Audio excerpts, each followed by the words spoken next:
Iran has held the first funeral services for President Ebrahim Raisi, killed in a helicopter crash on Sunday, along with other top officials. Raisi became president in 2021 and was seen as a deeply conservative and hardline leader. A remembrance procession for all those who died in the crash saw an outpouring of mourners.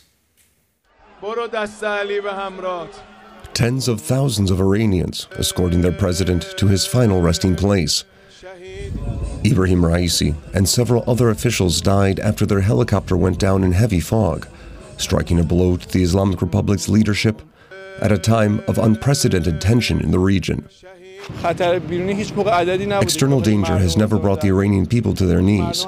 People have always been united against external danger throughout history. May their souls rest in peace.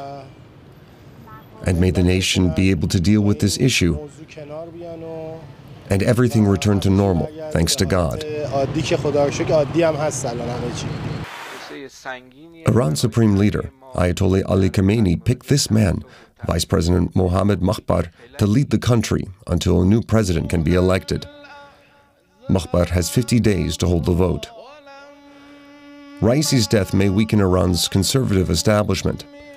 He was a protege of Khamenei and was seen as a potential successor to the aging leader. Hardliners strengthened their control of parliament in Iran after recent elections, but voter turnout was at a historic low, thanks in part to economic restrictions and people's frustration with strict religious laws. With no clear line of succession, Raisi's death could ignite infighting within the government. If that happens, Iran's politics may be reshaped for decades to come. Kamran Martin lectures at the University of Sussex on international relations. He's an expert on Iran. We just saw thousands of mourners in the report, but how sad a day is this for the wider public, for a man called the Butcher of Iran by many?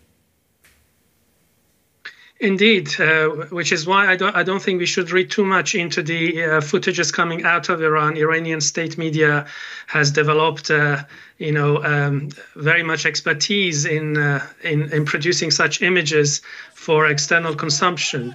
Even the records of participation in the election, which is produced by Iranian regime itself, shows extremely low interest in Iranian institutions and participation in politics.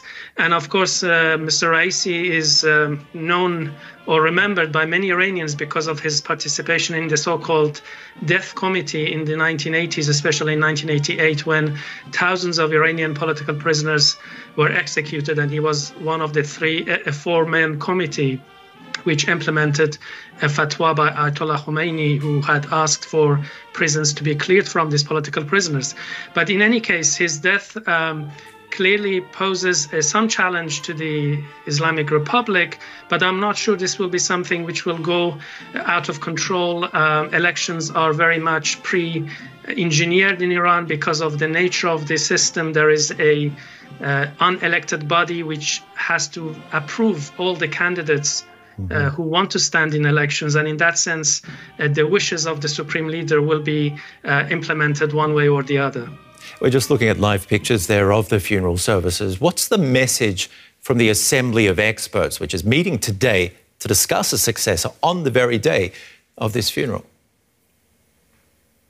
In fact, the very fact that the Assembly of Experts, which has only been recently elections for which took place, is meeting, despite the fact that there is no actually president to be there, and on paper, if Raisi was alive, he would he would have a leading role in discussions in the Assembly of Experts today, and would probably have been elected as the speaker for the Assembly, and therefore giving him some power in shaping the discourse around selecting the next leader.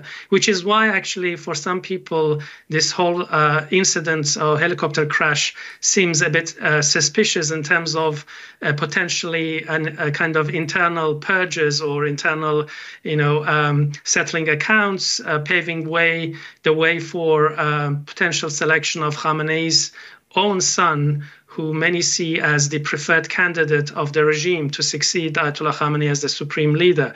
So we have to see how the discussions in the Assembly of Experts will unfold. But as I said, the members of this assembly are vetted by a body whose members are actually appointed by the supreme leader himself. So in a way, I don't think there will be many big surprises in the discussions. You mentioned his own son being a favourite. That sounds like a return to the old system before the Iranian Revolution. Surely that would cause some sort of unrest.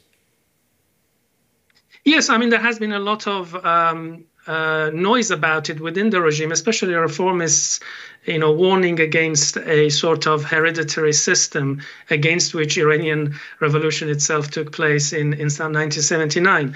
But I mean, the reins of power are in the hands of Supreme Leader and IRGC, Revolutionary Guards. They have all the instruments of power, and also there is no figure left within the establishment who would command a wide recognition and respect, so that a smooth transition could take place.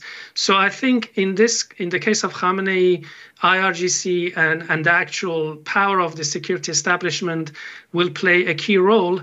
And Khamenei's son, for years and years, has been cultivating relations with IRGC, very close to them. So for many people, it's not inconceivable that despite the resemblances of the previous regime, his son might be succeeding his father.